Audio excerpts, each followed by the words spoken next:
Hello, welcome to BioGreats TV. If you're new here, please subscribe and turn on the notification so you don't miss our next video. What happened in Sharpville Massacre of 1960 in South Africa? The dry earth waits in joyous anticipation for at the sight of gathering clouds.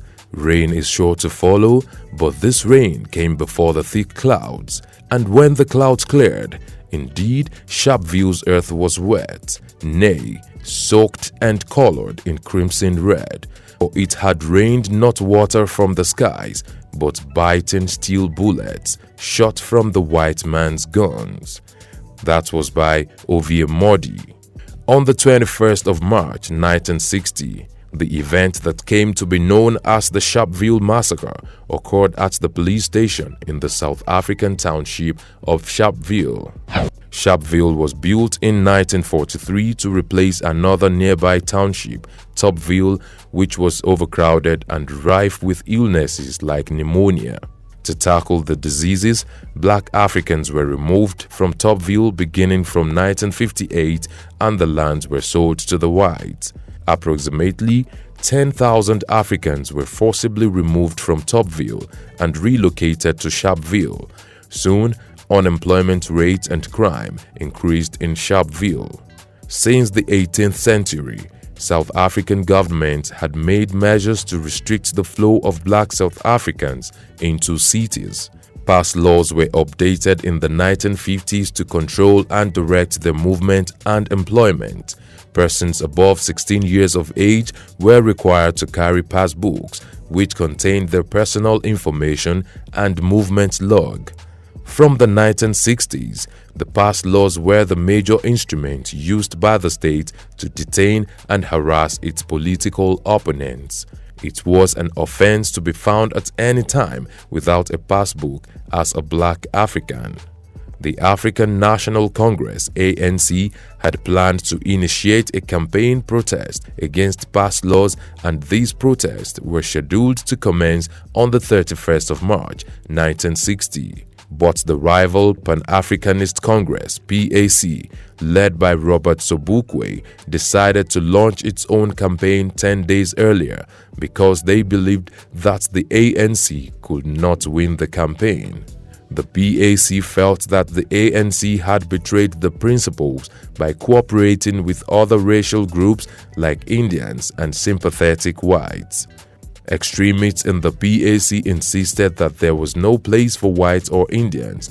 Africans alone must decide their own destiny. On the 21st of March at about 10 a.m., a group of 5,000 to 10,000 people gathered at the local police station in Sharpville, offering themselves up for arrest for not carrying their passbooks. Of course, the police refused to arrest because of their large number. At first, there were fewer than 20 police officers present. Later, the crowd grew to about 20,000 and the atmosphere began to grow tense. More police reinforcements were brought in with armored vehicles and firearms, including submachine guns. The protesters, on the other hand, were armed with just rocks. When the police attempted to disperse the crowd, they responded by hurling rocks at them and began rushing towards the police barricade. The police deployed tear gas, but that proved ineffective as well. They went on to use their batons on the protesters. At about 1 p.m., the police tried to arrest one of the protesters, making the crowd to surge forward. It was not long after that the shooting began. One account claims a drunken protester named Gilboy Mufokeng fired a shot in the air, and at about the same time, a police officer stumbled. His colleagues, thinking he had been shot, then opened fire on the crowd.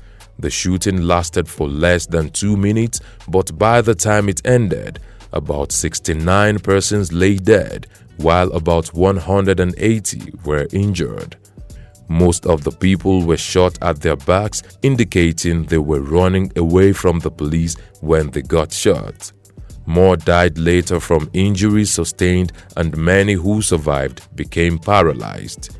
Police reports in 1960 claimed that the shooting occurred because many of the police officers were young and inexperienced, so they panicked and opened fire spontaneously. Also, many of the officers had not received training on public order. However, revelations from the Truth and Reconciliation Commission suggest something different from the police reports.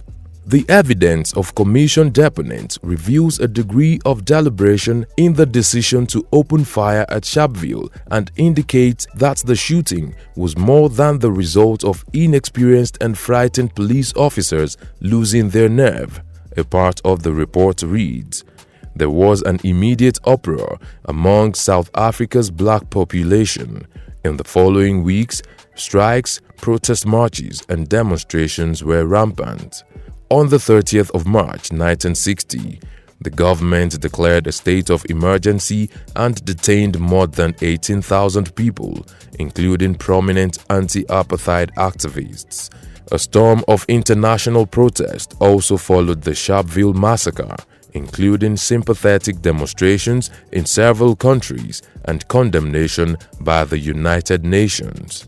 On the 1st of April 1960, the United Nations Security Council passed Resolution 134, blaming the shootings on the system of apartheid and emphasizing that violence would continue till the concept of apartheid ended.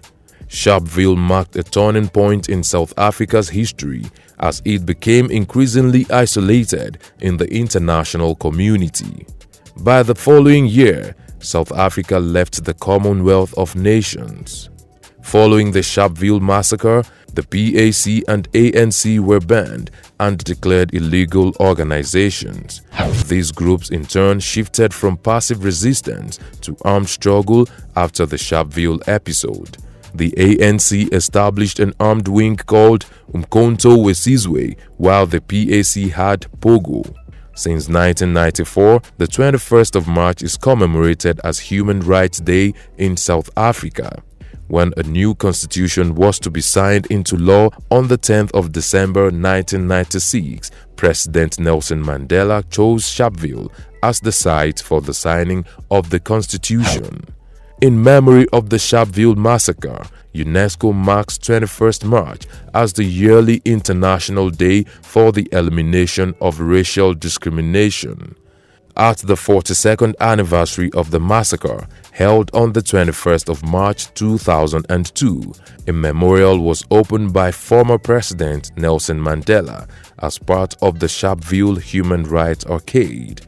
The Sharpville Massacre is a sad reminder of the horrors that racial discrimination leads to. Nobody should have to suffer the least injustice, let alone lose his or her life on account of the color of his skin. Sadly, today, racial discrimination still persists to varying degrees around the world. What have we missed out of this history of the Sharpville Massacre? Let's know in the comment section. Will it be ridiculous to subscribe to our channel? If no, please like this video, share, and subscribe to our channel.